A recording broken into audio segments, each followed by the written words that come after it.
Bismillahirrahmanirrahim. Assalamualaikum warahmatullahi wabarakatuh.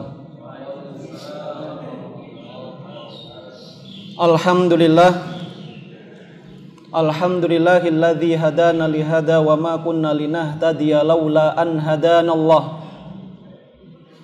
Ashhadu an la ilaha illallah wa ashhadu anna Muhammadan abduhu wa rasuluh alladzi la nabiyya wa la rasula ba'dah. Usikum wa nafsi bitaqwallahi jalla wa ala kama qala ta'ala fil Qur'anil Karim. A'udzu billahi minasyaitonir rajim. Ya ayyuhalladzina amanu taqullaha wa qulu qawlan sadida yuslih lakum a'malakum wa yaghfir lakum dzunubakum wa may yuti'illaha wa rasulahu faqad faza fawzan 'azima. Wa qala ta'ala ya ayyuhalladzina amanu taqullaha haqqa tuqatih wa la tamutunna illa wa antum muslimun. Amma ba'du, fa inna asaqal hadisi kitabullah wa khairul hadi hadi Muhammadin sallallahu alaihi wasallam wa syarrul umuri muhdatsatuha fa inna kulla muhdatsatin bid'ah wa kulla bid'atin dhalalah wa kulla dhalalatin finnar. Ikhwani fid din, ahibati fillah rahimani wa rahimakumullah. Alhamdulillah, pada kesempatan yang berbahagia ini Allah Rabbul Alamin masih melimpahkan nikmat dan karunia-Nya kepada kita semua, sehingga kita bisa mengisi hari-hari kita, waktu-waktu kita yang Allah Rabbul Alamin berikan kepada kita untuk bertakarub kepada Allah Rabbul Alamin, untuk mendekatkan diri kepada Allah Rabbul Alamin dengan amalan-amalan, dengan ibadah-ibadah yang disyariatkan oleh Allah Rabbul Alamin. Dan ini adalah nikmat yang sangat besar yang Allah Rabbul Alamin tidak berikan kepada seluruh makhluknya, bahkan tidak kepada seluruh manusia. Banyak manusia, banyak kaum muslimin yang saat ini masih belum terketuk hatinya untuk hadir-hadir di majelis ilmu. Masih banyak kaum muslimin yang mereka masih disibukkan dengan urusan-urusan dunianya, sehingga menyampingkan terkait dengan perkara agamanya.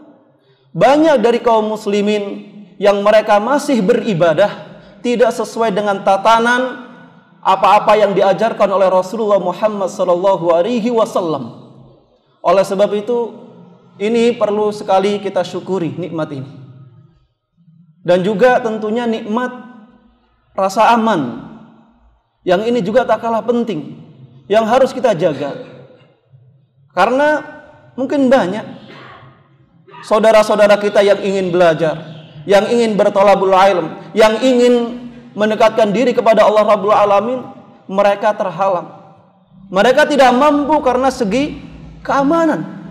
Yang ini adalah keamanan nikmat dari Allah Rabbul Alamin yang perlu kita jaga, yang perlu kita usahakan, yang perlu senantiasa kita perhatikan.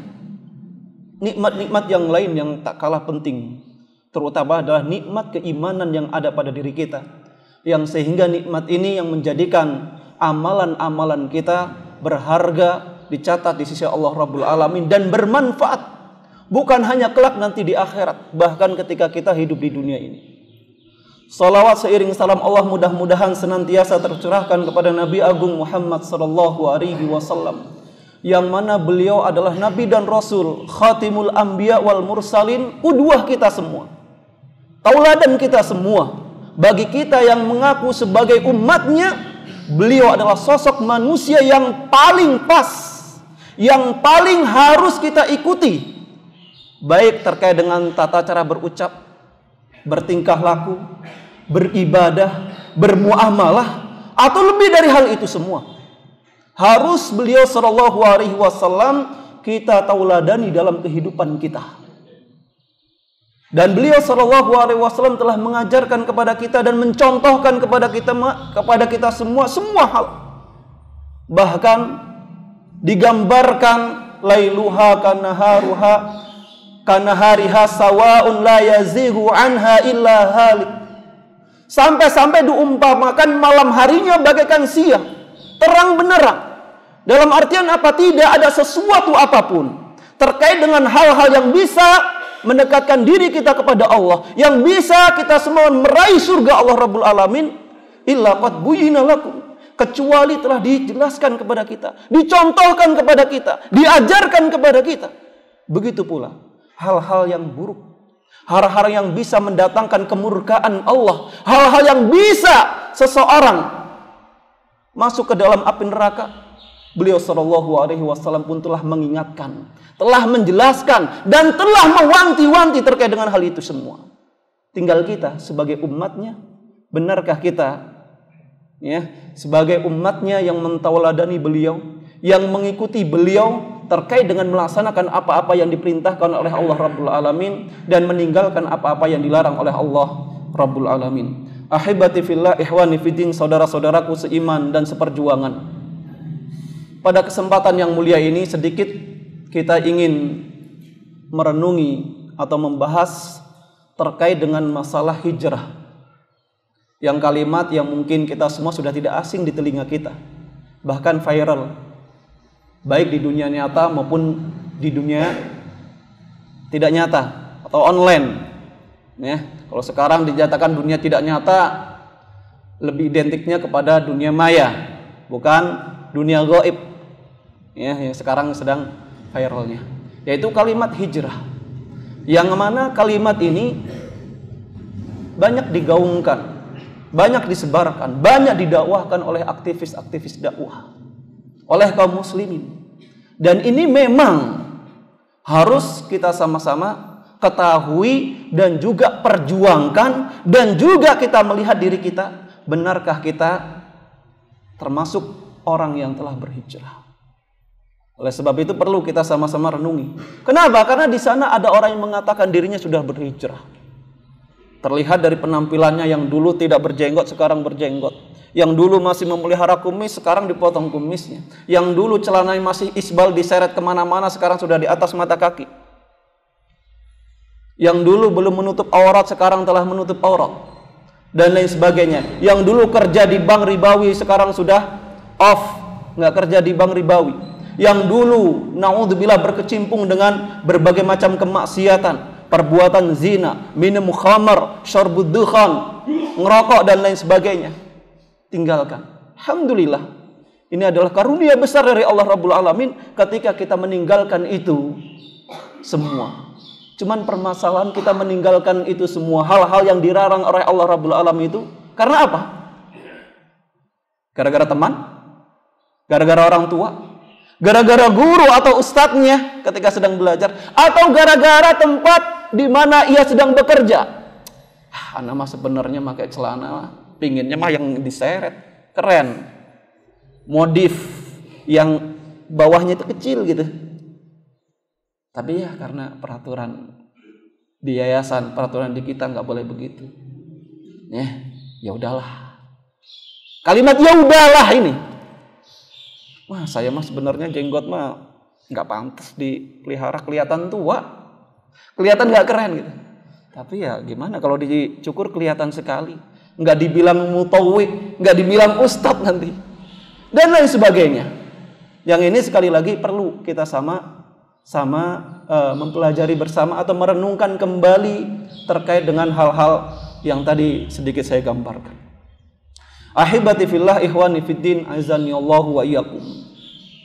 Allah Rabbul Alamin berfirman dalam surat An-Nisa ayat yang ke-100. A'udzubillahi minasyaitonir rajim.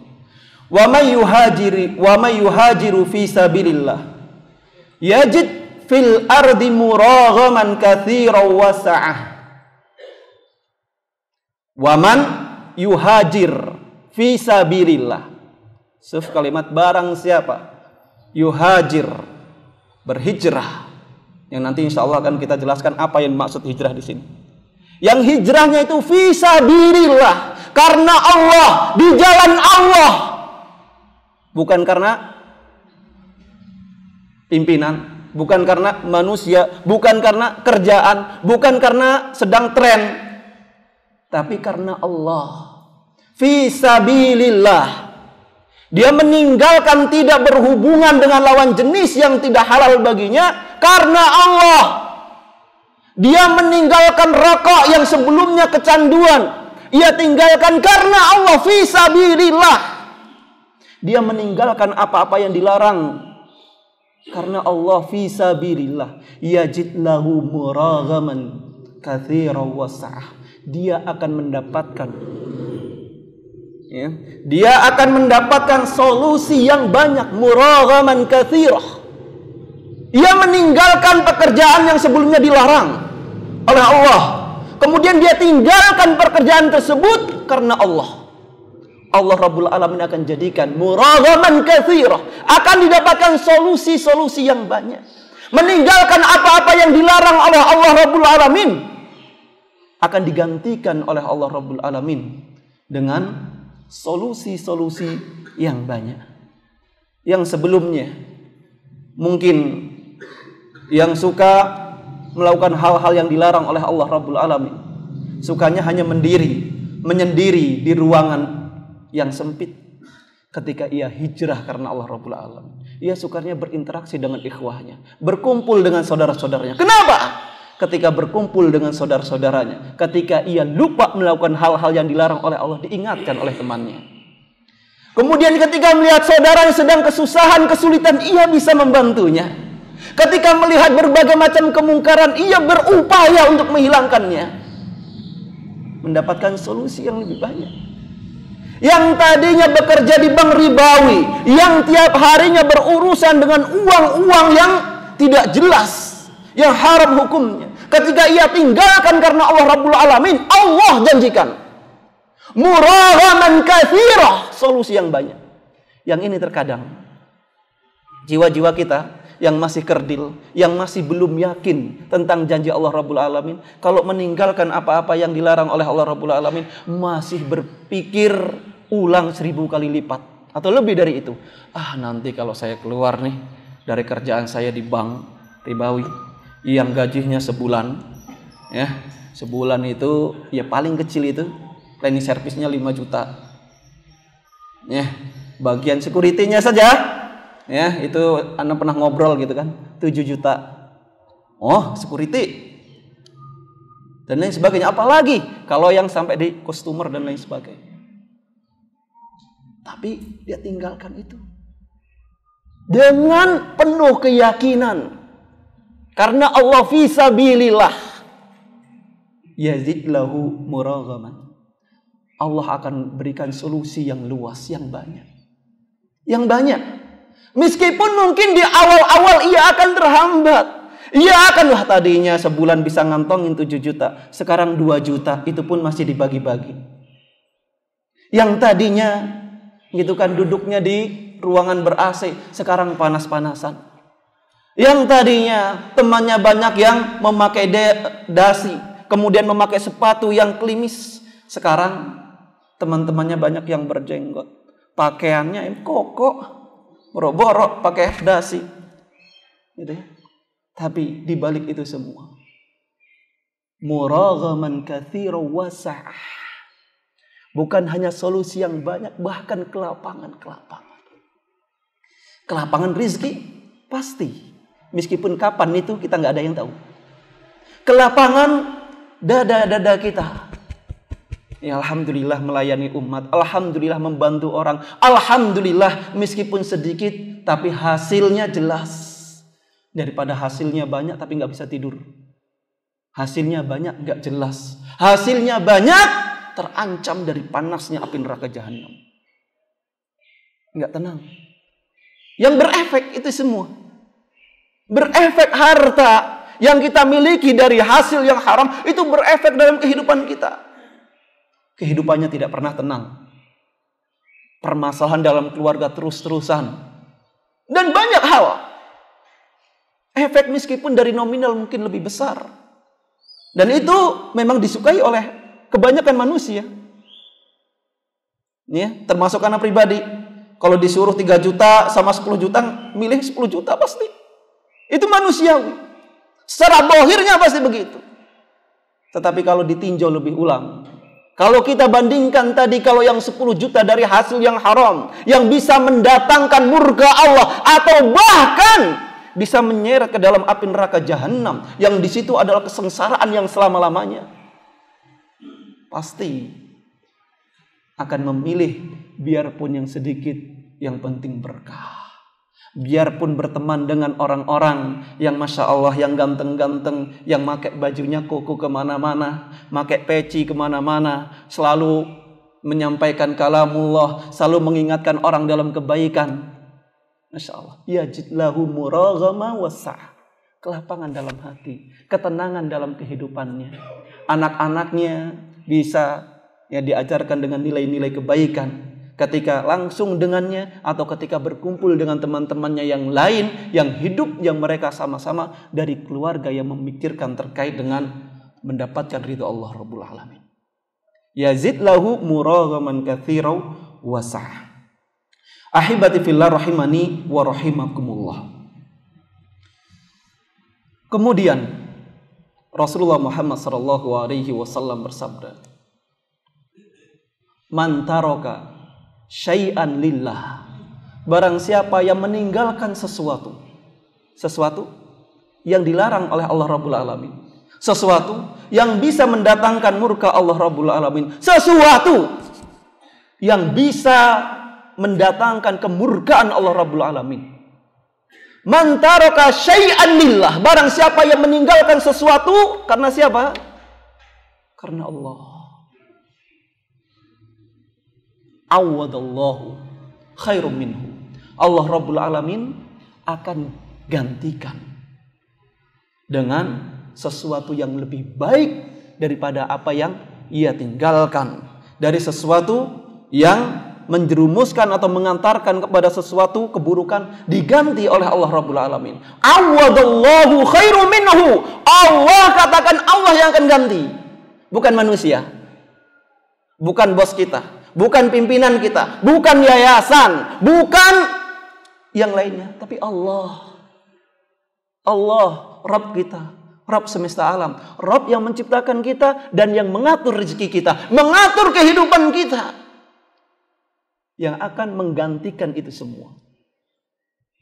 Baik kita sadari maupun tidak, baik secara langsung maupun tidak. Ahibati fillah rahimani wa rahimakumullah. Hijrah, apa sih hijrah itu sebenarnya?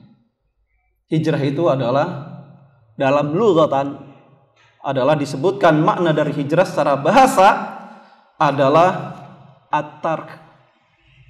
at-tarku, meninggalkan, atau al-bughd, jauh. Itu secara lughatan atau secara etimologi, secara bahasa, meninggalkan atau jauh.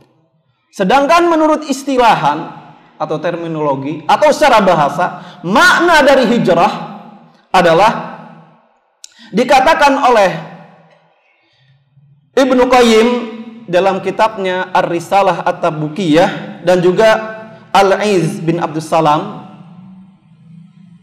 beliau mendefinisikan makna hijrah secara istilahan adalah mengutip sabda Nabi SAW, al-muhajiru, yaitu siapa itu al-muhajiru? Adalah man hajara ma nahallahu anhu. Tahukah kalian itu siapa itu orang yang hijrah?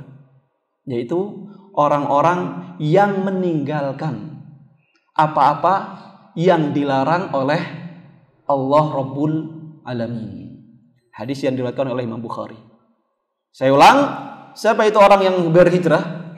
Yaitu orang-orang yang mereka meninggalkan apa-apa yang dilarang oleh Allah Rabbul Alamin. Dalam riwayat yang lain, hadis yang diriwayatkan oleh Imam Ahmad, ketika manakan hijrah itu apa? Adalah an yahjura ma kariha rabbuk, yaitu meninggalkan, menjauhi apa-apa yang bisa mendapatkan kariha rabbuk, yang dibenci oleh Rabbmu, oleh Rabb kita, oleh Tuhan kita. Kalau kita mengetahui perkara yang dibenci oleh Allah Rabbul Alamin, tinggalkan. Itulah makna hijrah menurut Ibnu Qayyim dan Al-Is Ibnu Abdus Salam ketika mendefinisikan hijrah secara istilahan, menukil hadis-hadis Nabi Shallallahu Alaihi Wasallam terkait dengan maknanya. Sedangkan menurut Muhammad At-Tamimi, ya ini sudah masyhur juga, yang dimaksud dengan hijrah adalah al-intiqal, berpindah min biladi syirk ila biladil Islam, yaitu pindah, meninggalkan, pindah dari bilad, dari negara, dari tempat yang di situ banyak kesyirikan, yang di situ banyak dilakukan hal-hal yang bertentangan dengan syariat, ke tempat, ke daerah, ke negara yang di situ banyak sekali syiar-syiar Islam ditegakkan. Itu hijrah. Yang ini sering didefinisikan oleh para ulama, dicontohkan dengan hijrahnya Nabi Muhammad SAW dan para sahabatnya dari Mekah ke Madinah. Dari Mekah ke Madinah. Yang mana Mekah saat itu adalah biladu kufur. Bilad, negara yang mayoritas masyarakatnya, yang negara saat itu banyak sekali nilai-nilai kesyirikan di dalamnya. Dan untuk melaksanakan perintah Allah Rabbul Alamin di situ, di Mekah waktu itu banyak sekali rintangan-rintangan. Nah, di sini Allah Rabbul Alamin menyuruh Nabi kita Shallallahu Alaihi Wasallam dan para sahabatnya radhiyallahu anhum untuk berhijrah ke Madinah, di tempat, di negara yang di mana di situ untuk melaksanakan perintah Allah, untuk menegakkan syiar-syiar Islam terbuka, dimudahkan di situ.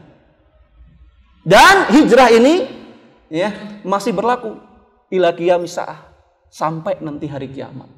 Berlaku bukan hanya di masa Nabi, bukan hanya di kurun tertentu, tetapi bagi kita semua yang tinggal di negara kufur, yang di situ kita sulit untuk menampakkan syiar-syiar Islam, sulit untuk melaksanakan perintah-perintah Allah, dan di situ banyak sekali kesyirikan-kesyirikan.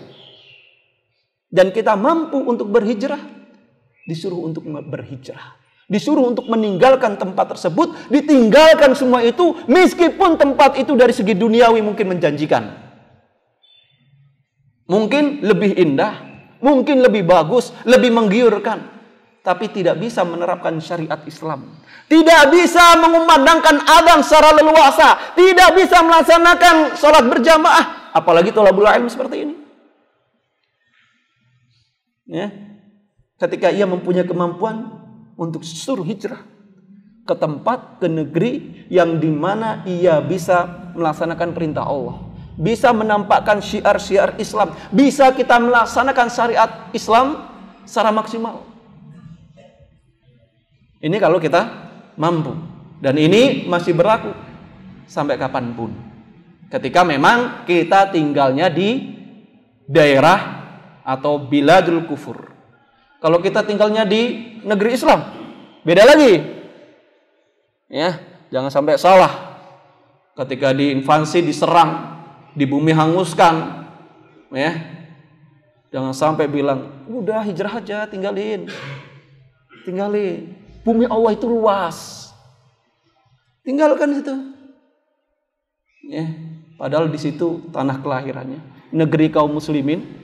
Di situ bahkan ada tempat yang mulia, tanah wakaf kaum muslimin yang diwakafkan oleh Amirul Mukminin Umar bin Khattab. Ketika beliau radhiyallahu anhu menyerahkan kunci Baitul Maqdis, beliau mengumumkan kepada para sahabat waktu itu, kaum muslimin, bahwasannya mulai hari ini tanah ini adalah tanah kaum muslimin. Jaga dan perjuangkan, jangan sampai diambil oleh orang-orang kufar. Amanah. Oleh sebab itu nggak berlaku ini. Kenapa? Karena ini negeri kaum muslimin. Yang ada apa, Pak? Yang ada apa? Jihad. Jangan beralasan Nabi SAW aja hijrah, kamu nggak mau hijrah. Itu ketika beliau di Mekah. Apakah ketika beliau di Madinah yang dikepung dengan pasukan Ahzab 10.000 dari Mekah, yang mereka lengkap dengan persenjataan mengepung Madinah. Apakah Nabi Muhammad SAW mengatakan, ayo minggir aja deh?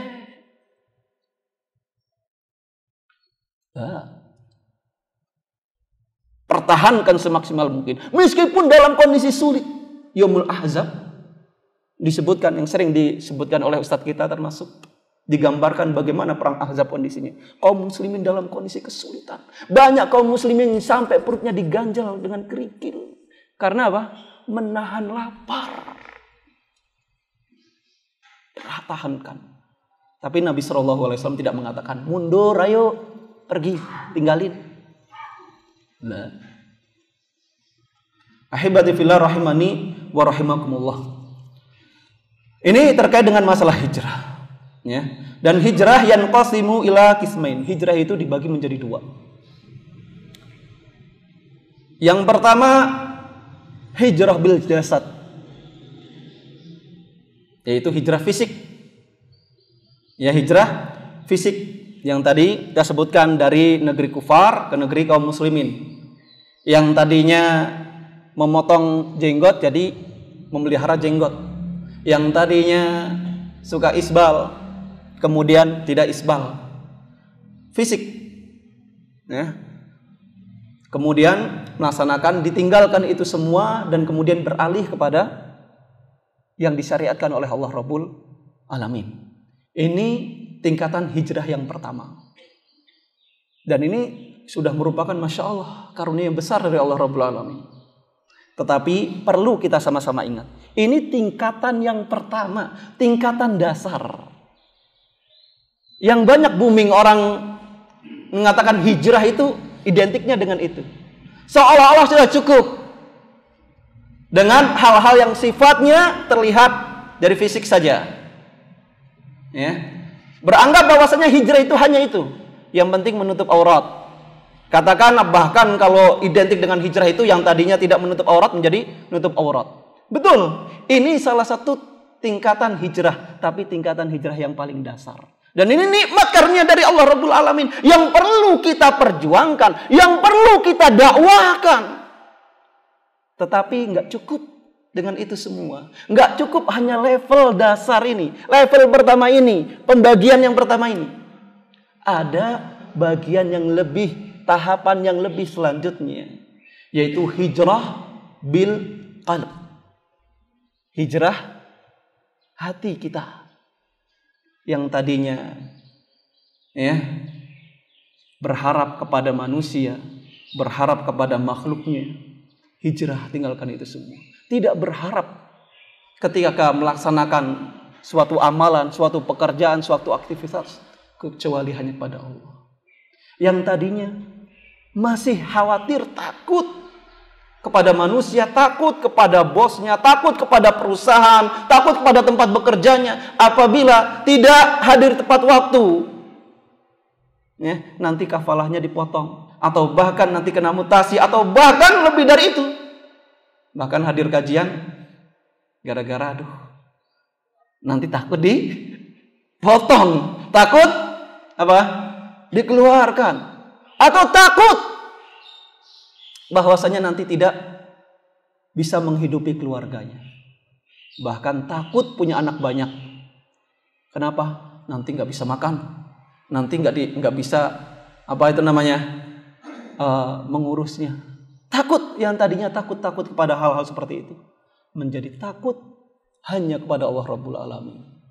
Yang tadinya berharap kepada makhluknya, kepada manusia, kepada temannya, kepada yang lainnya, ini hanya berharap kepada Allah Rabbul Alamin.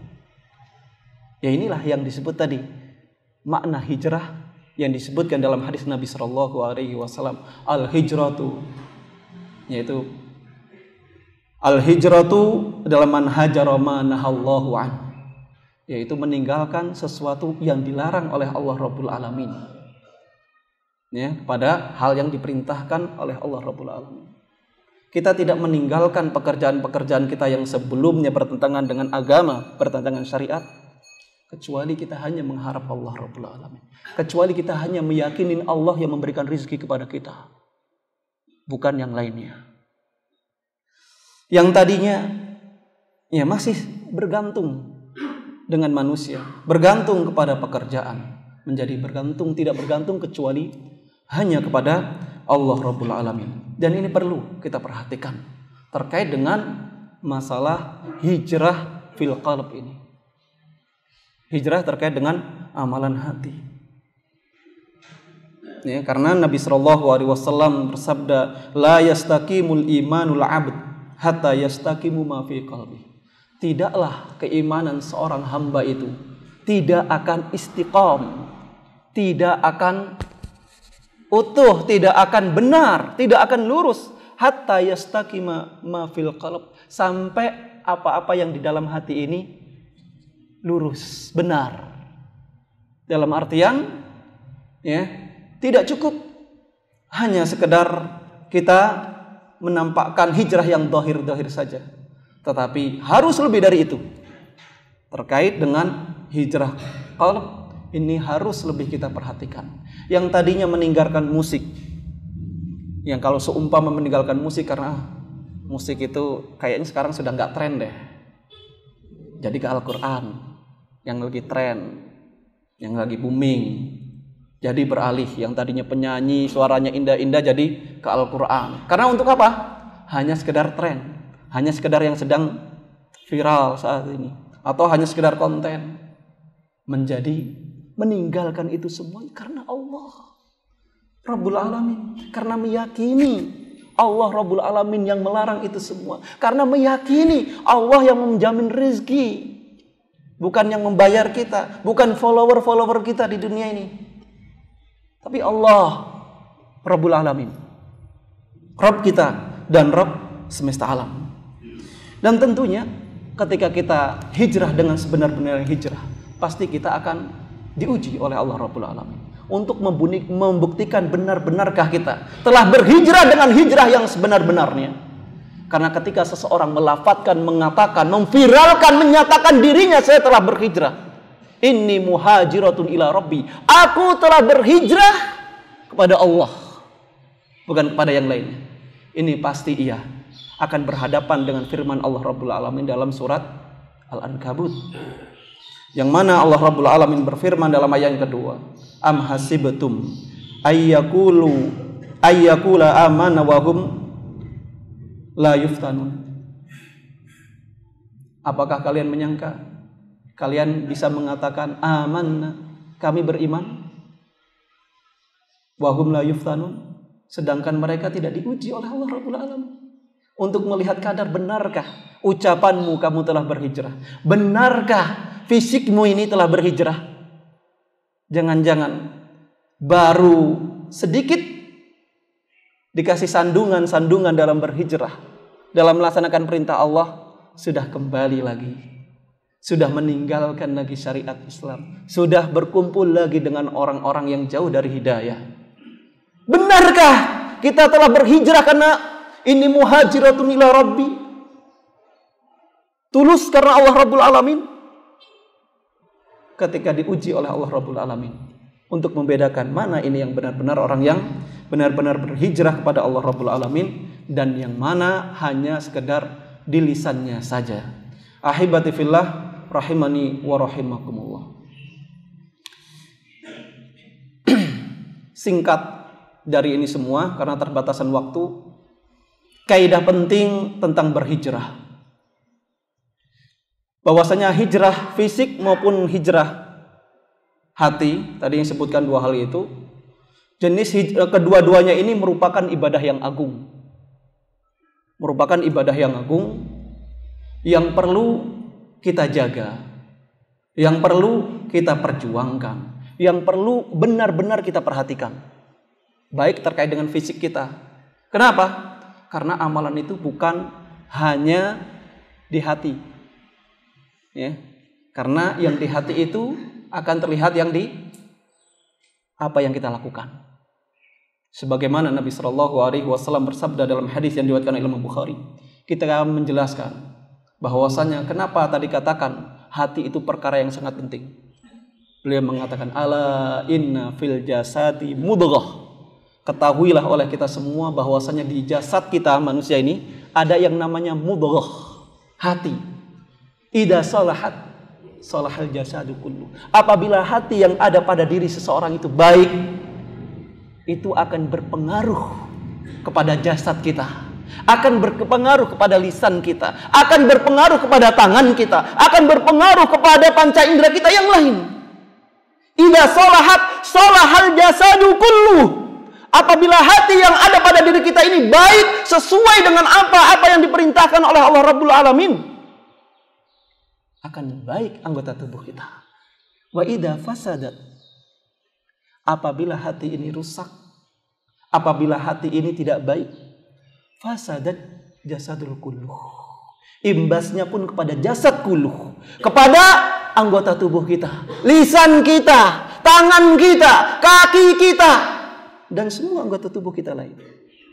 Itu yang disebutkan oleh para ulama berdasarkan hadis ini, menyatakan bahwasanya terkait dengan hati ini perkara yang sangat penting, yang perlu kita sama-sama jaga. Kenapa? Karena iman itu adanya di sini.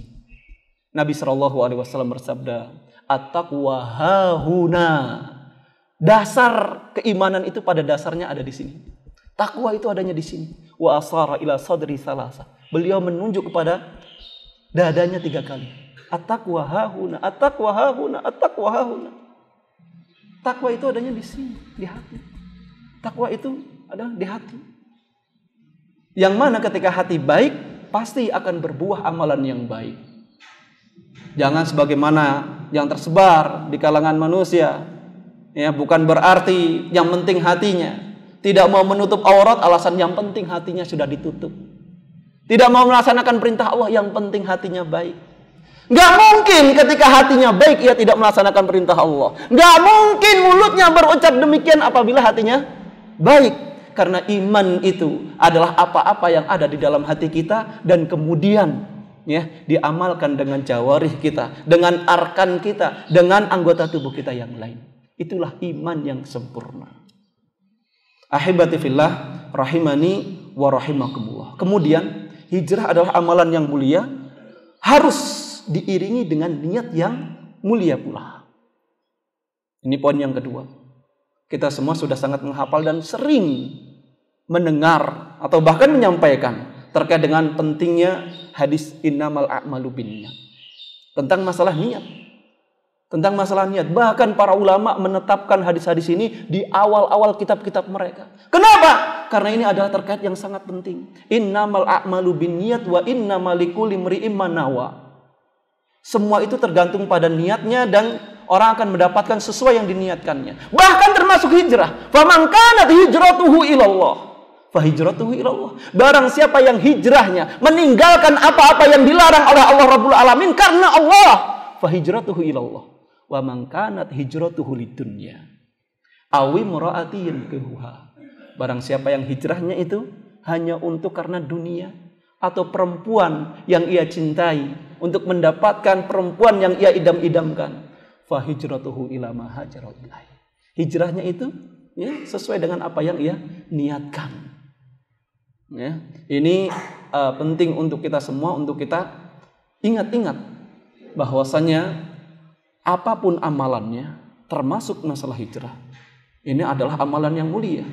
Jangan sampai amalan yang mulia ini tidak berfaedah atau tidak bermanfaat ketika tanpa diiringi dengan niat karena Allah Rabbul Alamin. Kita meninggalkan celana yang isbal karena Allah Rabbul Alamin. Itulah yang bernilai ibadah. Itulah yang disyariatkan. Jangan sampai karena manusia. Kita meninggalkan apa-apa yang dilarang oleh Allah Rabbul Alamin. Itu karena Allah. Bukan karena manusia. Bukan karena kerjaan kita semata. Yang ini harus senantiasa kita perhatikan. Oleh sebab itu para ulama mengatakan bahwasanya terkait dengan niat adalah perkara yang harus benar-benar diperhatikan. Kenapa? Karena hati manusia itu yataqallab, berbolak-balik. Sering saat ini ketika kita hadir di majelis ilmu seperti ini, alhamdulillah hati kita mungkin tenang, kita mempunyai komitmen, kita bahkan berupaya ingin berlomba-lomba melakukan kebaikan.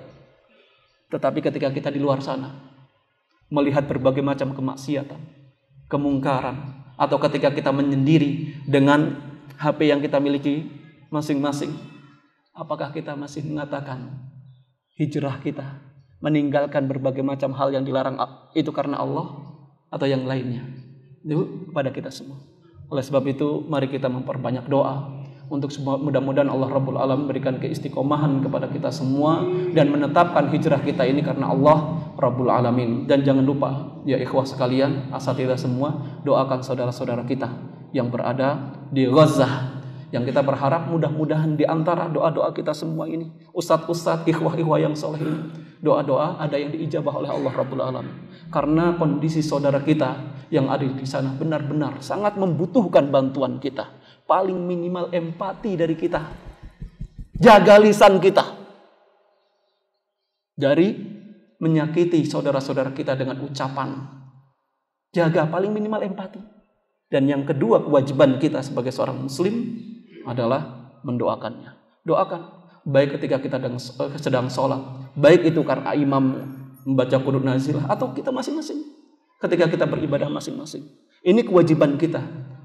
Ya, ini kewajiban kita. Al-mu'min lil mu'min kal bunyan yashuddu ba'duhum ba'dah.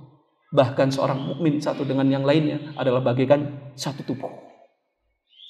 Kita di sini sedang aman, alhamdulillah. Kita di sini bisa makan enak, tenang. Saudara-saudara kita di sana yang mereka sedang kesusahan, makan aja kita sama-sama bisa menyaksikan di media sosial. Banyak di antara mereka yang kesusahan untuk makan. Paling minimal kita mengingat saudara-saudara kita ya, dengan apa yang kita mampu kita gunakan untuk membantu saudara-saudara kita. Allahu a'lam bisawab. Subhanaka wa bihamdika asyhadu an la ilaha illa anta astaghfiruka wa atubu ilaik. Assalamualaikum warahmatullahi wabarakatuh.